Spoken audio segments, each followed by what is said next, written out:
Let me give you a few reasons why bombing a nuclear reactor is not as scary as some in the media might make it sound. So, that does sound kind of crazy, but let me explain.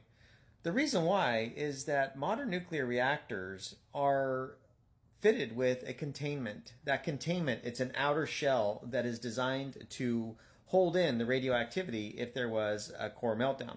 Now, that containment, not only would it hold in a core meltdown, but it also is designed to withstand a jet impact. And as a result of that, it would be fairly difficult for bombing to breach it. Now, obviously, it could. If you have a big enough bomb or you bomb it enough times, you'll breach the containment. Now, obviously, that is not desirable because you want to protect the reactor core inside. The reactor core is contained in a steel vessel, a very strong pressure vessel. And again, if you bomb that, you could break it apart. But this is going to require some really big bombs or a lot of bombing or something like that. And then you can break the core. And if you keep bombing it, then obviously you can break apart the core and send the fuel out. The fuel is ceramic, and then the coolant, and yes, then you can start to get some aerosols out there. Now, although that is bad and that is scary, consider this.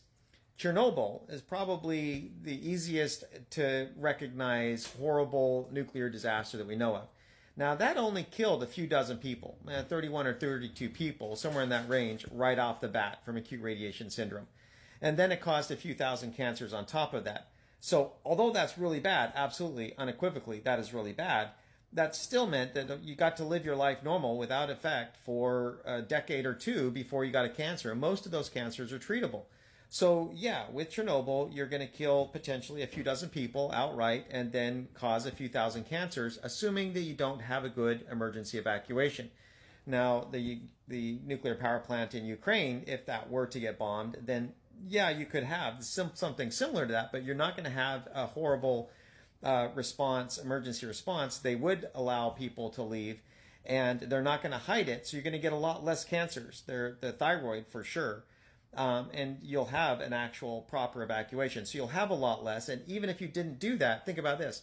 If those bombs were used for the city, you're going to kill a lot more than 2,000 people. So in a strange sense, it's kind of beneficial for them to be wasting them on a nuclear reactor because you're not killing people, except for the fact that you're losing the electricity. That might kill a lot of people, but you don't need to bomb a nuclear reactor to get rid of the electricity. You could just hit the electrical lines.